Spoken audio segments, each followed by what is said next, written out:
Évangile de Jésus-Christ selon saint Marc.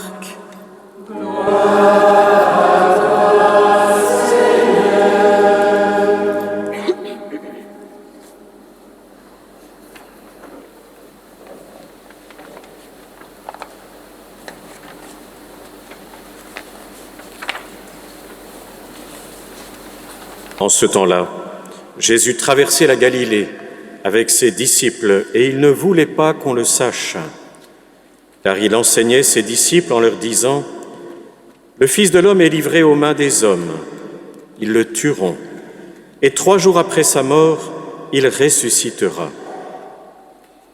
Mais les disciples ne comprenaient pas ces paroles et ils avaient peur de l'interroger.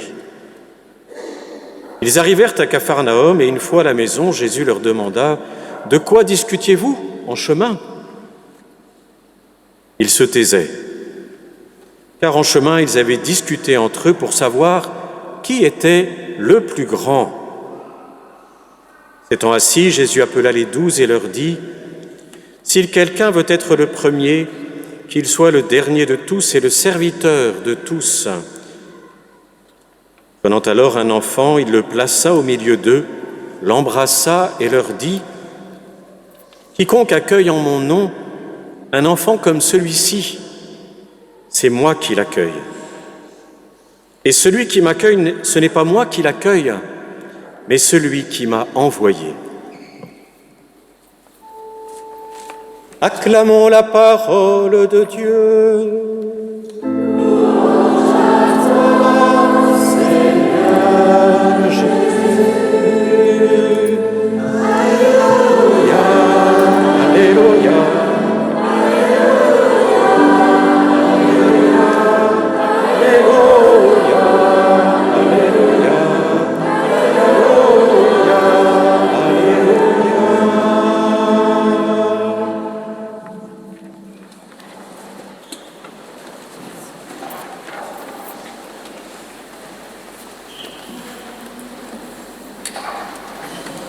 Quel évangile! Nous commençons par ce thème bien difficile, dont la première lecture, tirée du livre de la sagesse, nous annonce le contenu, la persécution du juste, et que le Christ contextualise dans sa propre personne les souffrances qu'il aura à subir, sa mort. Ils le tueront, et 3 jours après, il ressuscitera. Et puis nous terminons de façon apparemment complètement anachronique avec un enfant. Devant ce mystère du mal, de la souffrance, on se dit encore une page de l'Évangile qui n'est pas à sa place. Que fait-elle ici? Accueillir en son nom un enfant. Ne croyons pas que pour les apôtres, cela était évident.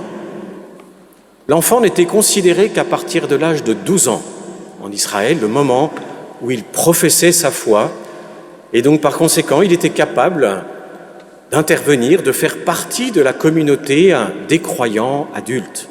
Avant, on ne le comptait pas. Donc quelle révolution! Déjà pour les apôtres, mais aussi pour nous. Se demander ce qu'il fait là. Déjà de l'enfant, on peut retenir que c'est celui qui est dans la démaîtrise de lui-même. L'enfant accueille tout ce qui vient. Il grandit par étapes, et nous le savons, chaque étape est importante. Les parents le savent, qui veillent sur leurs enfants. Chaque étape a des choses importantes à être vécues par ce petit être qui grandit de plus en plus. Et souvent, à l'âge adulte, quand on revient vers ces étapes, on se dit « Oh, mais j'en ai manqué certaines et ça ne m'a pas fait du bien. » Et parfois même, on dira « Mon enfance m'a été volée. » Et on sait à l'âge adulte qu'on dit des choses importantes. Respecter le temps nécessaire, les étapes, ou comme on le dit plus communément, ce n'est pas en tirant sur l'herbe qu'on la fait pousser plus vite. Et pourtant, ce que fait Jésus, est semblable à ce que font tant de bons pères de famille. Je me souviens de l'un d'entre eux, dont la fille, vers l'âge de 15 ans, s'est trouvée dans une situation scolaire où elle a été humiliée, très mal vécue, trahie, injustice. Et son père, devant cette épreuve, s'est rendu présent à elle.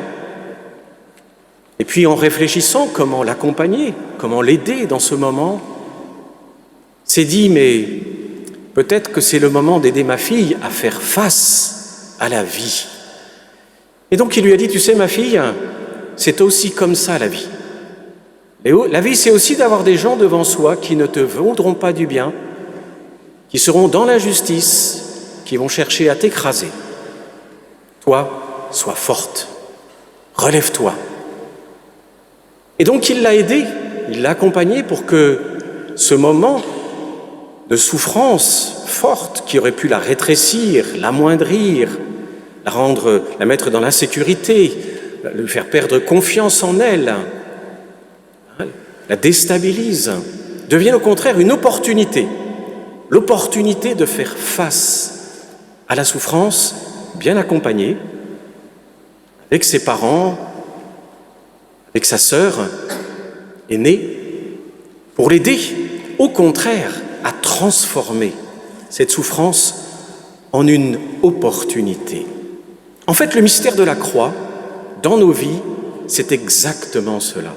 Ce que fait Jésus dans l'Évangile, il commence à annoncer, j'allais dire en bon père de famille, à cette famille que nous sommes tous ici, aujourd'hui rassemblés pour la former. Il nous dit, la souffrance est en réalité une opportunité. Et c'est pour ça que moi, Jésus, j'ai choisi de passer par là.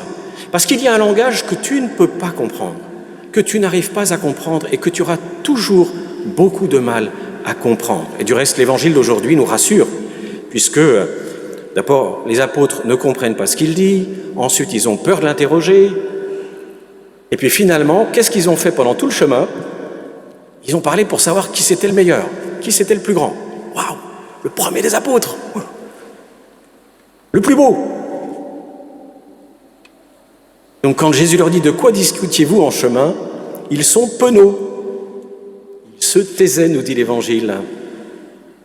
Bien ça, c'est bien nos vies dans lesquelles on a des élans d'amour, on a des élans de générosité, de solidarité, et puis tout ça coexiste avec beaucoup d'autres choses qui sont moins nobles, dans lesquelles, bien sûr, l'intérêt, la gloire humaine, l'orgueil, notre place, etc., et bien d'autres choses sont très importantes. Et Jésus nous dit, en fait, tu as soif d'amour. Tous, nous avons soif d'aimer et d'être aimés. Eh bien, le chemin de l'amour passe par la souffrance si nous acceptons avec Jésus et en Jésus d'en faire une terre d'opportunités pour ne pas se laisser écraser, ensemble, nous aider, grandir, nous fortifier et faire que l'amour soit plus fort que la haine. Alors ça, ce sont des belles paroles, mes frères et sœurs. Dans ma vie comme dans la vôtre, on peut tous dire des choses comme ça. Le problème, on le sait tous, c'est quand on est au pied du mur. Là, les choses sont moins fameuses pour moi, comme pour vous, comme pour moi. Parce que quand notre intérêt est en jeu, quand notre honneur, parfois des situations d'injustice, c'est bien que les choses sont plus difficiles à envisager. Et pourtant, humblement, le Christ nous dit, c'est vraiment là le chemin. C'est là le seul chemin de l'amour véritable. Il n'y a pas de véritable amour si on ne sait pas souffrir. C'est pour ça qu'on a pu dire, un homme, une femme vaut ce qu'il ou elle est capable de souffrir. Alors on n'est pas capable de souffrir tout. On n'est pas capable de tout souffrir. C'est pour ça que nous demandons au Seigneur de nous aider, de nous soutenir. C'est pour ça que nous avons tellement aussi besoin les uns des autres. Nous avons besoin les uns des autres pour faire de la souffrance une opportunité pour être plus fort, plus grand, victorieux de tout ce qui, dans nos vies, pourrait nous amoindrir, nous rétrécir et puis parfois nous conduire à la haine, pas nécessairement de façon longue, mais on sait qu'il peut y avoir des accès de haine.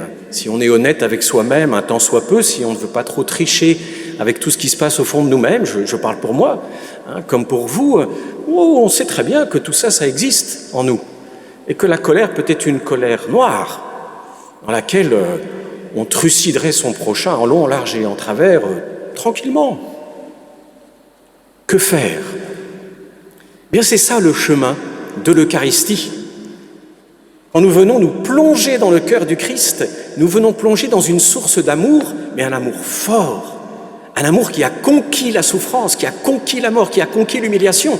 Le Christ sait ce dont il parle, celui que nous venons recevoir dans l'hostie, qui est si doux, si humble, si petit, si tout petit, plus petit qu'un enfant. Il est notre nourriture, frères et sœurs.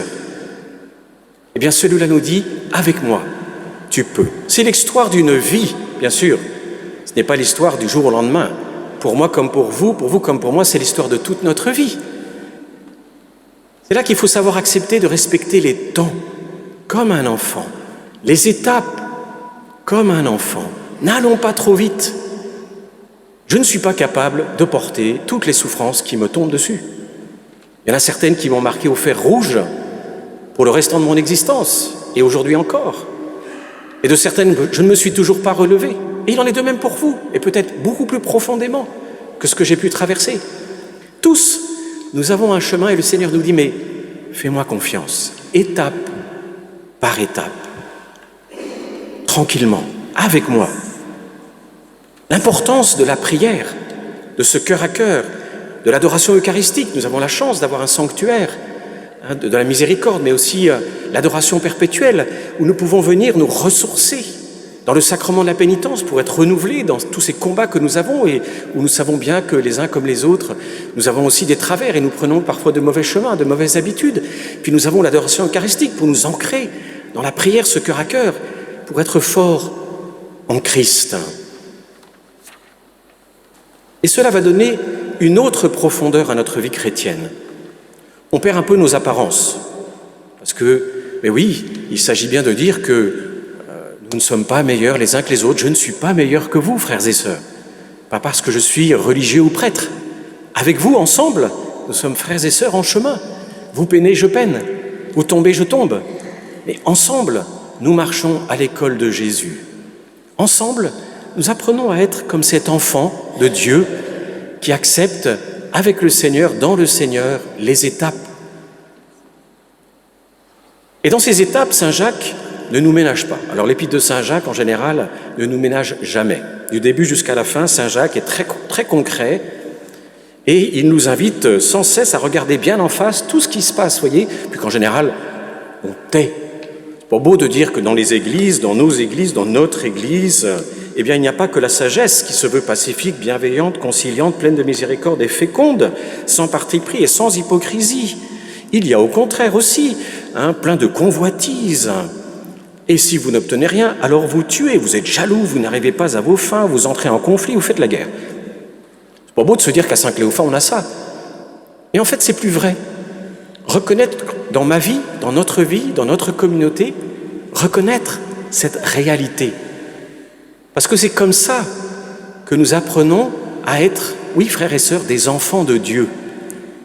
L'enfant de Dieu, en nous, il dit, oui Seigneur, je reconnais que j'ai tout ça, mais tu es là. Tu es bien là, Seigneur. Donc j'ai confiance en toi. Et avec mes frères et sœurs, je peux grandir. Et alors prier pour la paix, ça devient s'engager pour la paix, en soi-même. Saint Jacques toujours nous dit, mais si tu veux la paix au dehors, il faut que tu la fasses en toi-même. C'est là que tu as les premières guerres, et parfois de vraies guerres, frères et sœurs. Parce que parfois on parle de trucider l'autre, et parfois, proprement, on le fait. Oh, on sait très bien les paroles qui vont circuler. Oh, on sait très bien les attitudes qu'on peut avoir, et on sait que c'est comme un revolver, paf, ça va droit au but. Ça prend le temps que ça prend, mais on sait où ça va.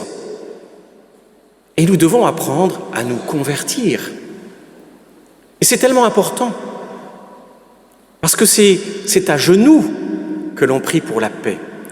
La paix dans le monde, on la pratique d'abord dans nos maisons, et notre prière pour la paix, frères et sœurs, elle n'a de profondeur que parce qu'elle s'enracine dans cette volonté de paix en nous-mêmes, avec ceux qui nous entourent, dans notre famille, nos amis, notre lieu de travail.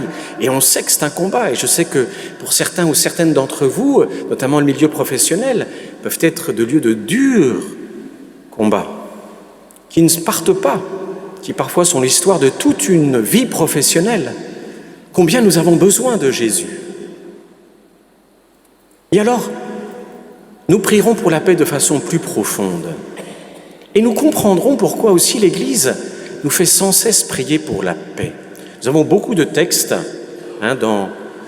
tout au long de l'année où l'on prie pour la paix. Et aujourd'hui, quand on voit tout ce qui se passe, moi-même, plus d'une fois, j'ai été mal à l'aise dans les prières eucharistiques de prier pour la paix, parce que je me dis, mon Dieu, il y a si peu de résultats, qu'allons-nous penser ? Et pourtant, toutes ces prières dont on pourrait croire qu'elles viennent peut-être, voyez, du Concile Vatican II, les 30 Glorieuses, on s'est dit tout est fini, tout est beau, tout est gentil, tralala, soin de soi,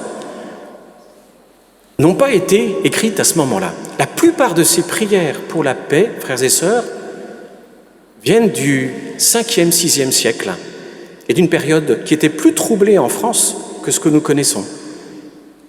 C'était après la chute de l'Empire romain, et l'Europe en général, la France aussi, était très déstabilisée et l'insécurité était permanente. De voir des razzias, de tout brûler, de voir tout recommencer à zéro. Et donc cette prière pour la paix que nous avons, ce n'est pas une prière décontextualisée. C'est une prière qui nous dit « oui, les temps que nous vivons sont difficiles, prions pour la paix, insistons ». Et Saint Jacques nous rappelle aujourd'hui, et si tu veux que ta prière soit féconde, qu'elle soit forte, qu'elle construise, travaille la paix dans ton âme. Ne triche pas.